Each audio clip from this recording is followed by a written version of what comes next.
예, 이어서 제8강 시작하도록 하겠습니다. 창세기 9장 9절에서 13절 말씀을 보시기 바랍니다. 하나님의 언약을 어떻게 보존하시는지 살펴보도록 하겠습니다. 창세기 9장 9절로 13절에서 하나님께서 자신의 언약을 세우고 계시는데, 홍수는 행위 심판이 아니라 하나님의 후손을 보존하시고 지상에서 계속해서 보호하시고 그분의 백성을 위한 그분의 구원 계획을 수행하는 하나님의 방법입니다. 홍수 후에 하나님께서 세우신 언약을 보존하시는 언약이라고 할 수 있죠.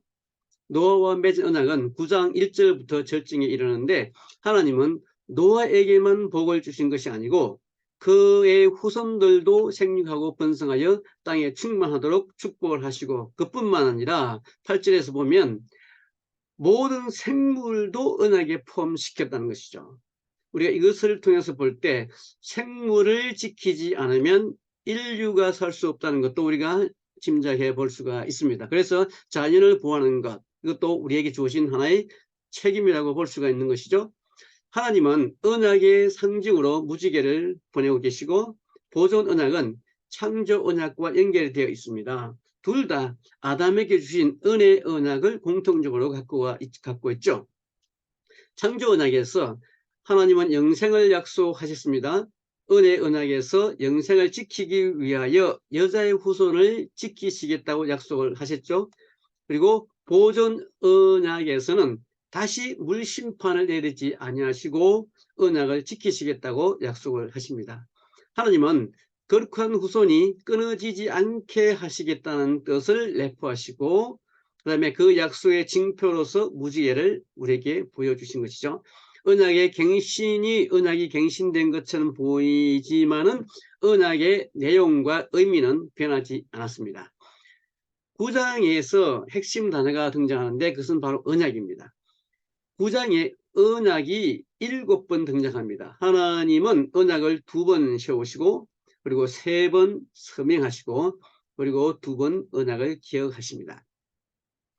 아담은 인간의 조상, 그리고 아브라함은 믿음의 조상, 노아는 언약의 조상이라고 볼 수 있습니다.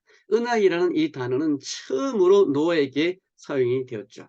하나님께서도 우리와 언약을 세우시고 성령과 성경이 그 언약의 증인이 되십니다. 우리는 이 언약을 기억하는 것이 중요하죠. 구름에 보이는 그 7빛깔의 그 무지개 언약을 우리가 깊이 생각해 볼 필요도 있습니다. 먹구름이 우리의 마음과 가정과 사업을 덮을 때 우리는 그 구름 사이로 또 영원한 언약을 기억해낼 수가 있죠. 창세기 9장 20절 이하로 보시면 이 노아의 벌거벗은 모습이 등장합니다. 노아의 벌거벗음은 이 창세기 3장 10절에 또 한 번 등장하는데요. 내가 벗었으므로 두려워 숨었나이다 라는 이 아담과 하와의 불순종과 비교할 수 있습니다. 노아는 인간의 2번째 조상으로 볼 수 있지만 그의 벌거벗음은 아담 이후 인간이 여전히 죄인임을 우리에게 보여주고 있는 것이죠. 노아는 하나님께 선택받은 사람이긴 하지만 자신을 구원하기 위해서 할 수 있는 일은 없었습니다. 노아의 의는 그가 공로가 있거나 그것을 얻기 위해 어떤 일을 했기 때문이 아니죠. 오직 하나님의 은혜인 것을 우리가 기억을 해야 합니다. 노아의 벌거벗은 것을 우리가 셈과 야벳이 가르쳐 주었지만은, 노아는 아들들에게 그들이 잘했다는 말을 하지 않고 오히려 셈의 하나님 여호와를 송축할지로다 라고 말합니다. 이것은 노아가 자신의 벌거벗음이 육체적인 문제뿐 아니라 여자의 후손인 셈을 통하여서 자신의 죄를 덮어주시려는 하나님의 뜻임을 깨달았기 때문이죠. 작은 빛 가운데서도 하나님의 영광의 큰 빛을 볼 수 있다는 것은 아주 놀라운 일입니다. 창세기 10장으로 갈까요? 창세기 10장 6절에서 10절 말씀에 보시면 함의 자손이 이제 갈라지는 사건들이 등장을 하게 됩니다. 10장의 주요 특징은 바로 구분입니다. 성경은 역사서와 달리 인간의 역사를 자세히 설명하지는 않고요. 10장에서 성경은 세상에 존재했던 그 조상과 후손에 대해 크게 설명하고 있습니다. 10장 8절은 니므롯을 소개를 하고 있는데 이 니므롯은 처음으로 땅 위의 용사 그리고 여호와 앞에서 능한 사냥꾼이라고 이렇게 묘사가 되어 있습니다. 이 니므롯이 소개되는 방식은 그가 바로 적대자라는 설명을 해주고 있는 것입니다. 여호와 앞에서 이런 말씀도 등장하고 또 하나님이 보실 때 이런 말도 등장하는데 바로 그가 하나님의 대적자라는 것을 성경에서 보여주고 있습니다. 니므롯이 하나님과 동등한 능력을 가졌다고 생각하는 것이 중요합니다. 하나님을 대적하는 자는 바로 마귀요 사탄인 거죠. 강한 사냥꾼은 동물을 사냥하는 사람뿐 아니라 다른 사람을 죽이고 사냥하는 사람을 의미합니다. 그는 이 니므롯은 시날 땅에 지금의 그러니까 바벨론 지역이죠. 시날 땅에 그의 왕국 바벨을 세웠습니다. 여기에서 왕국이라는 개념이 이제 도입이 됩니다. 살기 좋은 곳에 사람들이 모이기 시작했고 모임이 왕국이 되었고 이 왕국을 하나로 모으는 일을 한 사람이 바로 함의 후손이 니므롯이었습니다. 왜 함의 후손이 하나님을 대적하여 자기 나라를 세우는 자가 되었을까요? 구정에서 함은 어떤 행동을 취했습니까? 우리가 구정에서 니므롯이 한 행동들을 한번 살펴볼 필요가 있죠. 그리고 함이 한 행동을 볼 수가 있죠. 구장에서 함은 어떤 행동을 합니까?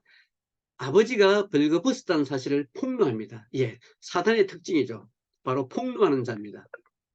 그리고 퍼뜨린 장본인이죠. 그죠? 그 사실을 퍼뜨린 장본인이 바로 이 함입니다. 또 아담이 벌거벗었을 때 그의 벌거벗음을 그에게 알린 것은 바로 사탄이었죠. 그러니까 함은 이제 사탄의 대적자로 사탄의 어떤 상징하는 인물로 등장을 하게 된 거죠. 그래서 사탄은 참소하는 자, 고발자인 것입니다. 하나님은 우리의 허물을 덮어주시는 자입니다. 우리가 아무리 어떤 죄를 지었다 할지라도 하나님께서는 우리에게 이렇게 우리 허물을 덮어주신 것을 보게 됩니다. 사탄은 참소자이며 관계를 깨뜨리고 혼란을 일으키고 하나님을 대적합니다. 우리가 그래서 조심해야 되겠죠. 깨뜨리는 자 되지 말아야 됩니다. 혼란을 일으키는 자 되지 말아야 됩니다. 그리고 대적하는 자 되지 말고 고소하는 자 되지 말아야 됩니다. 항상 허물을 덮어주는 여러분들 되시기를 주의 이름으로 축복합니다. 함은 그의 일을 하기 위해 사탄에 의해 사용되었고 함의 혈통을 통해 니므롯이 태어났고 자신의 왕국을 건설한 사람이 바로 니므롯이었습니다. 바벨은 신할에서 시작하여서 아시아로 이렇게 확장이 되어 갑니다. 바벨론은 바벨론의 시작이죠. 성경에는 온 땅에 유명한 왕국이 되나 하나님을 대적하여 그 끝이 계시록에 기록되었느니라. 하나님을 대적하는 삶의 시작은 바로 니므롯과 그의 왕국에서 오지만 그의 이상과 번영은 그의 죽음으로 끝이 납니다. 이제 창세기 11장에 보면 바벨탑 사건이 등장을 하죠. 바벨탑을 쌓는 것에 대한 설명을 더 깊이 들여다보는 것이 중요합니다. 창세기 11장 3절은 그들이 서로 말하되 자 벽돌을 만들어 견고히 굽자라고 말합니다. 그들은 돌 대신 벽돌을 사용하고 모르타르 대신 역청을 사용했습니다. 하나님께서는 성벽을 쌓을 때 사람이 만든 자료를 사용하지 말라고 하셨습니다. 자연석, 자연 그대로 돌을 사용하고 돌을 다듬지도 말고 어떤 쇠 연장을 사용하지도 말라고 말씀하셨죠. 돌로 내 하나님 여호와 제단을 쌓고 그 위에 내 하나님께 여호와를 드리라. 번제단은 궁극적인 희생제물이신 예수님을 상징하는 것입니다. 구원을 얻는 것은 그분의 속량 능력을 통해서 가능한 것입니다. 자, 이제 우리가 우리를 위하여 성읍을 건축하고 대꼭대기가 하늘에 닿을 만큼 탑을 세우자라고 말하죠. 백성들이 하나님을 대적하고 있음을 보여주고 있습니다. 하나님의 나라가 아니라 지상에 자기 나라를 세우려는 인간의 노력인 것이죠. 바벨탑을 기념비적인 건물로 보는 것뿐만 아니라 새로운 왕국의 부상이라는 것도 중요한 것이죠. 원래 언어에서 바벨탑은 왕국 또는 성으로 설명이 됩니다. 고대의 성은 국가나 왕국의 상징이었습니다. 서로 다른 군안이 만들어지고 또 성의 중앙 지점에 땅에 퍼진 그 권력이 왕국의 경기가 되는 거죠. 그래서 인간이 건설하려는 성과 왕국은 인류의 이름으로 혹은 인간을 위한 목적으로 인류를 위한 건설이 되는 것이죠. 자, 11장에 다시 8절을 보시면 바벨 왕국을 펼치신 그 하나님께서 어떤 일을 하시는가를 보게 됩니다. 8절에서 하나님은 인간을 또 온 세상에 퍼뜨리셨습니다. 인류에 대한 하나님의 주권적인 보호와 돌봄은 하나님의 나라를 세우는 것이죠. 바로 하나님은 인류가 생육하고 번성하도록 허락하셨지만은 바벨 시대의 인류는 자신들이 통치하는 그들 자신의 왕국을 세우려고 노력했습니다. 그리고 이 행동에서 인류는 어떤 면에서 신에게 도전한 것이죠. 인간이 하나님의 통치를 외면한 것이 가장 큰 문제가 된 것입니다. 바벨이는 혼란, 혼돈이라는 뜻으로 더 이상 서로 말할 수 없는, 서로 알아들을 수 없는 그런 언어의 혼란의 단계로 들어서게 됩니다. 그리고 인류가 자신의 힘으로 건설해야 했던 그 왕국은 종말을 구하게 되죠. 하나님께서 지구를 보호하시고 인류에게 번성하게 하신 것은 하나님의 나라를 세우려는 계획의 일부였기 때문입니다. 그러나 오늘날 사람들은 지상에 다시 자신의 왕국을 건설하고 있습니다. 하나님께서 질투심으로 바벨탑을 쌓는 것을 막지 않으시기 때문에 우리는 생각을 전환해야 합니다. 문제는 인류가 하나님께 도전하고 불순종하는 데 있습니다. 인류가 그런 행동을 하고자 하는 그 이유의 뿌리는 어디에 있습니까? 바로 이 사람들은 모두 노아의 후손이지만 왕국을 세우기 위해 일한 것이 아니라 하나님의 왕국을 위해서 일하는 것이 아니라 자신의 왕국을 세우기 위해 노력했다는 것이죠. 홍수 이전과 이후에 아담을 따랐던 자들이 그 죄의 본성을 가졌음을 알 수가 있습니다. 인간의 깨끗하고 순수한 본성이 죄로 물들면 인간은 하나님이 창조하신 본연의 본성으로 돌아갈 수가 없습니다. 하나님은 인류를 보호하시겠다고 약속하셨습니다. 그래서 모든 인간을 죽이는 대신에 그들을 온 땅에 나누어 놓으셨습니다. 고국을 떠나는 것은 하나님의 심판을 상징하기도 합니다. 이제 아브라함이 이제 출생할 준비를 하고 있죠. 성경은 이제 바벨탑 사건 이후 셈의 족보를 보여주고 있는데 창세기 11장 26절에서 족보가 이제 아브라함, 나홀, 하란으로 끝나고 27절부터 아브라함을 중심으로 데라의 족보를 자세히 설명하고 있습니다. 이를 통해서 성경은 믿음의 후예를 통해 새 역사가 이루어진다는 것을 보여줍니다. 하나님의 목적이 아브라함을 통해 하나님의 나라를 세우는 것이었기 때문에 하나님은 아브라함을 부르셨습니다. 우리가 확실히 알 수 있는 것은 타락한 인간을 통해서는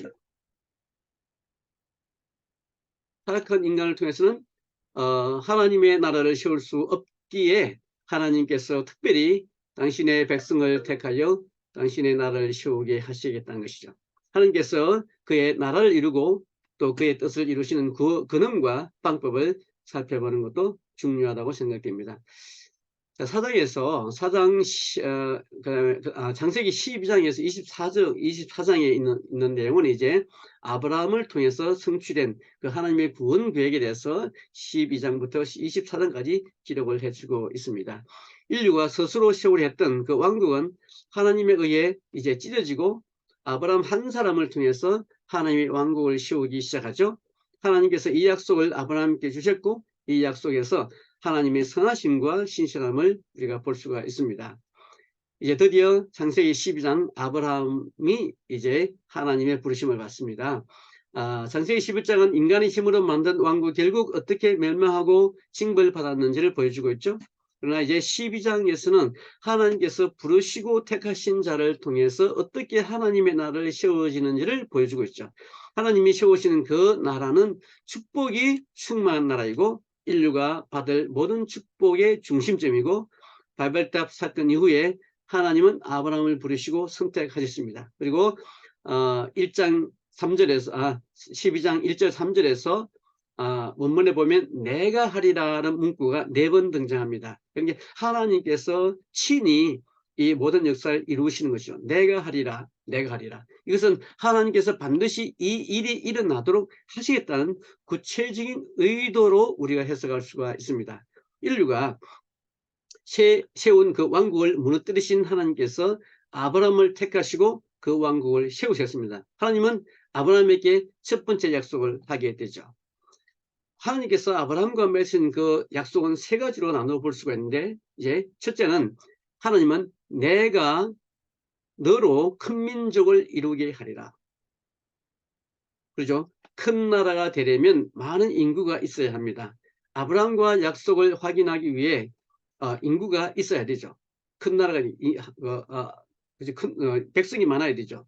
그리고 하나님과 그 아브라함과 그 약속을 확인하기 위해서 하나님은 말씀하십니다. 내가, 그죠? 창세기 15장 5절에서 하나님은 하늘을 우러러 묵배를 설 수 있나 보라. 이것이 아브라함께 하신 하나님의 약속인 것이죠. 하나님은 이 약속으로, 이 언약으로 자식 없는 아브라함에게 이삭을 주시겠다고 이스라엘 백성을 세우시죠. 자식이 없는 아브라함과 언약을 맺습니다.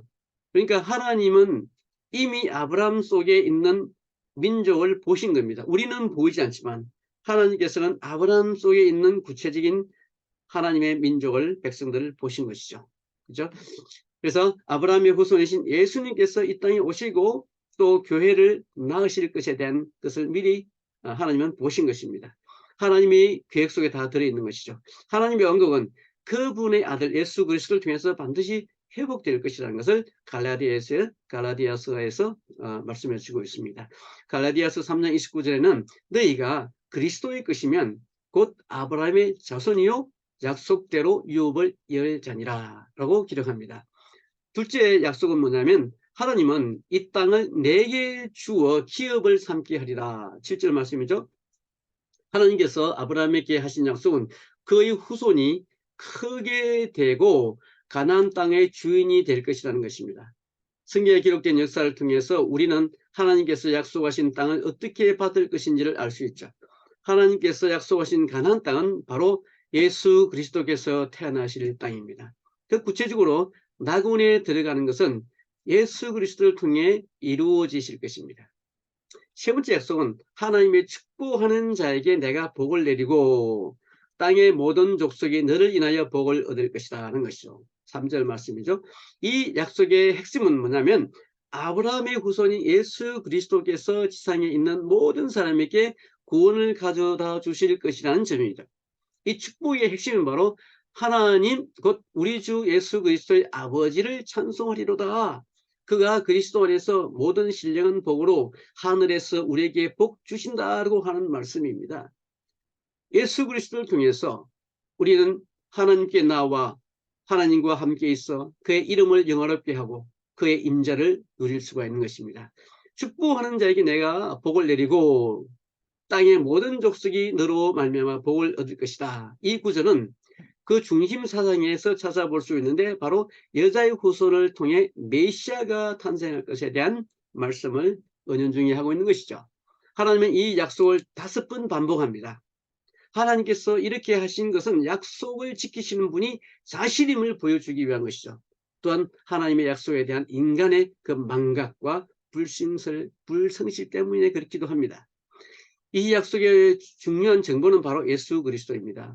갈라디아서 3장 16절에서 이미 말씀드렸죠. 성경은 많은 사람을 의미하는 씨들에게 말하지 않고 한 사람을 의미하는 내 씨라고 단수를 사용합니다.